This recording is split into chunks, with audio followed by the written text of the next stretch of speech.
Alright, ladies and gentlemen, welcome back to the channel. We got another unboxing to do.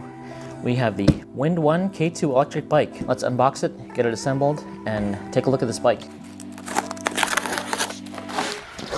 There was a little damage on the box from shipping. We have a little damage here, but hopefully nothing is damaged inside. This is everything that comes in the box. Packaging seems decent, but let's get everything unboxed and see what we have to assemble. So there's a little package here. Let's see what we got inside. Toolkit, but that's just some spacers and screws. It comes with a bicycle pump. Okay, that's nice. We got the Windone K2 user manual. We have the charger, which appears to be a 2-amp charger. Pretty standard for these affordable electric bikes. We got the rear shock, standard rear shock, standard pedals, and here are all the tools for assembly. All right, let's put this bad boy together.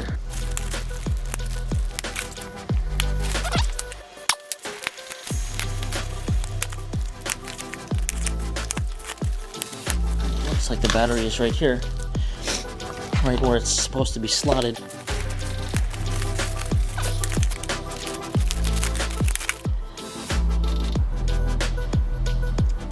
Flip the bike around so we can install the front fender and the tire. Next, we're going to throw on the front tire, and it's nice that they comes with this extra padding that covers the rotor so the rotor doesn't get messed up.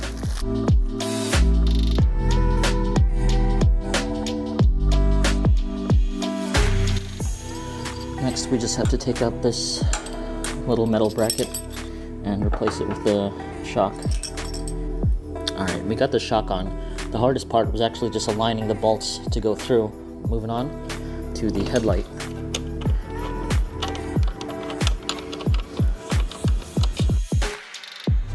But the other thing that I noticed is that the display it looks like it was crushed somehow with the packaging and how it was packaged.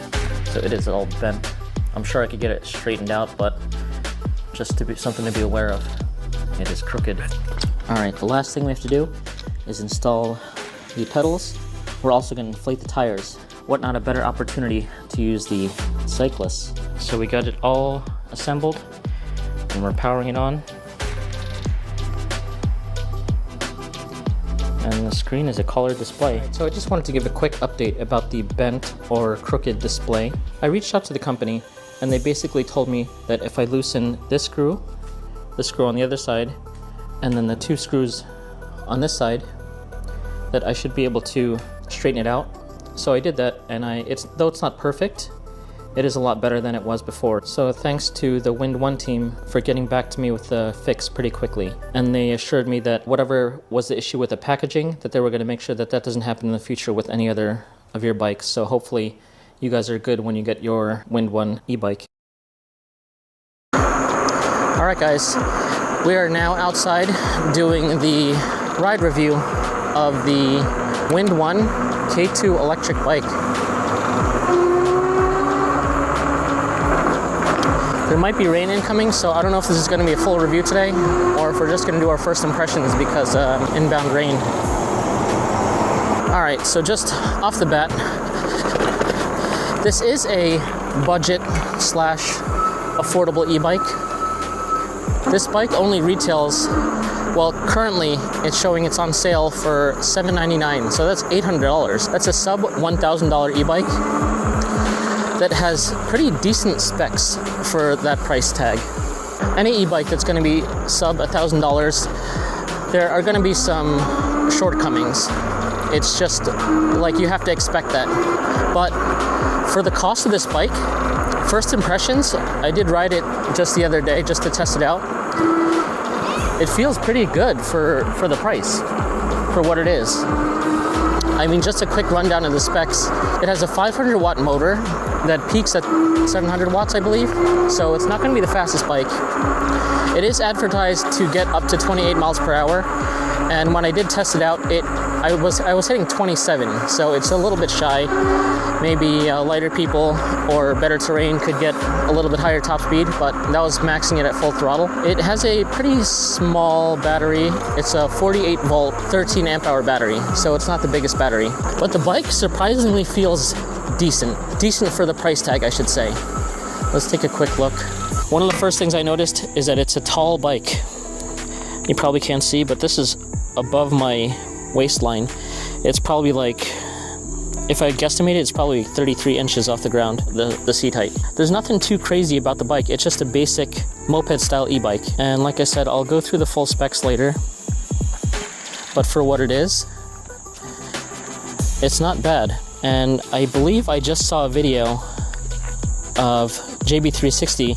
He actually reviewed the E2 model. It's like the full suspension model. It's like the Ghost Cat style. This is more of like a Super 73 style. It is dual suspension, but just because something's dual suspension doesn't mean it's comfortable.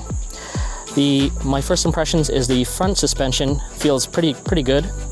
The rear, not so much. Like I said, it is a $800 bike.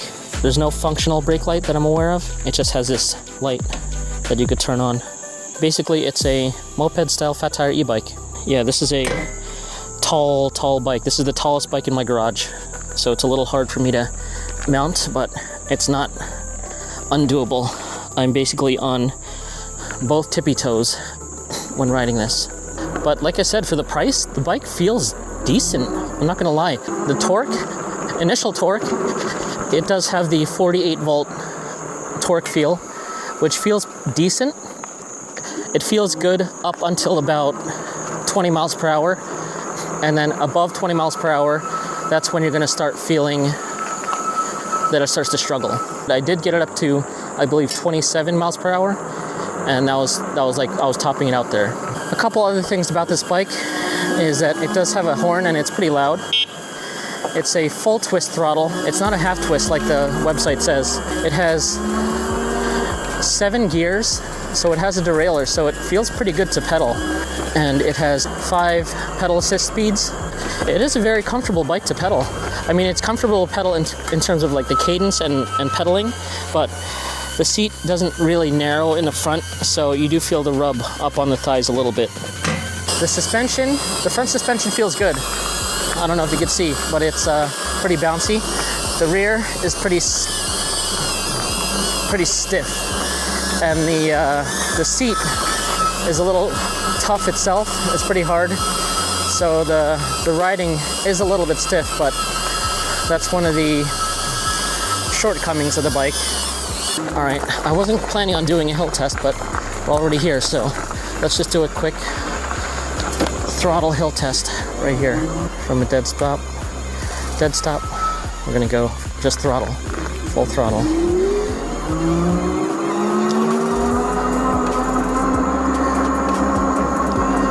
So right now the throttle is pinned down and it's taking this hill at about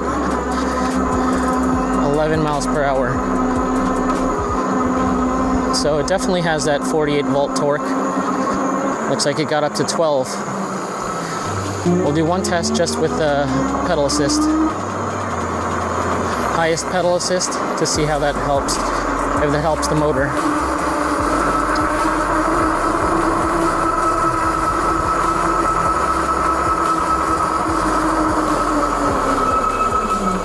Okay, so actually the brakes are pretty good.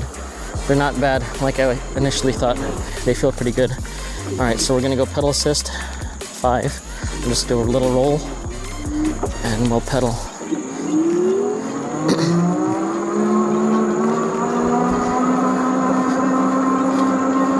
Usually when you use pedal assist, it gets a little bit faster if you're helping. In this case, it is helping, but only about 1 mile per hour more. Looks like it's going up 12 or 13 miles per hour. Yeah, so this bike, even though it's a budget e-bike, affordable e-bike, it's a good base for a custom build. I'm gonna go full speed here.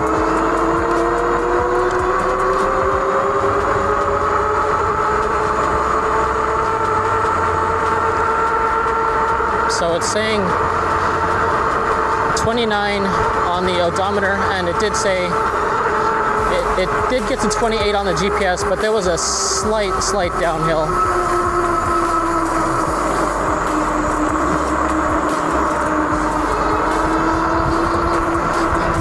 So for the price, this bike does have decent specs.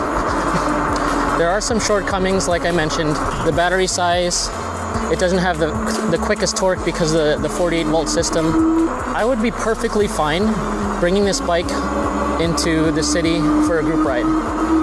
I mean, the only thing that does scare me is the limited range, the limited battery. 13 amp hours is pretty small. So I would 100% bring my charger, just because I would have to charge basically at the beginning of the ride and make sure I charge at any charging spots, because you never know. You know, you'd rather be safe than sorry. Nowadays, most moped style bikes, e-bikes, come with about a 20 amp hour battery stock, and being 13, this one is a little bit smaller. We'll have to see if there's a way that they sell an extra battery and maybe get them to run in parallel. That wouldn't be too bad. I mean, of course, any additionals, you're gonna be picking up that $800 price tag, but it's a fun bike. It's a very nimble bike. Let's turn down the pedal assist. The balance feels pretty good, you know. Riding no hands, just fine. It feels very stable. But like I said, the only thing that I don't like about pedaling is my thighs are kind of rubbing the front of the seat, because it doesn't really taper off that much. Yeah, it's a very comfortable bike to pedal. I do put it on the max gear 7, so you get that resistance when you're riding. But yeah, there's a lot of good things about this bike, and I was pleasantly surprised, to say the least. Anytime you're getting into a bike that's basically sub $1,000, you can't have your expectations that high. But if you're looking to get into the e-bike scene on a budget, you could easily pick up this bike and attend one of the NYC group rides. Like I said, the only thing you might want to be worried about is the range. The torque is fine. I think it would handle the group rides just fine. Of course, you're not going to be on one of those high-speed group rides with super long range, like one of the powerful lithium rides or anything like that. But for a Super 73 group ride in New York City, this bike would handle just fine. I have no doubts about that. Normally I'm looking at higher performance bikes, but this is definitely an option for people on a budget. Not everyone has a lot of expendable extra money to spend on a bike, but they want to just get out there. And you don't want to get one of the like folding type e-bikes. Yeah, this is definitely something I would recommend, first impressions. And I don't know if they gave me a coupon code or anything like that, but if they do, then I'll definitely put it in the description. Windone K2 e-bike. It's the urban commuter. I recommend, definitely, for the e-bikers on a budget. We'll end this for now, and we'll see you on a future video on the Windone K2 electric e-bike. As always, if you enjoyed the content, please consider subscribing, hit the thumbs up button, it really helps out the channel, and we'll catch you on the next ride. Alright guys, ride on.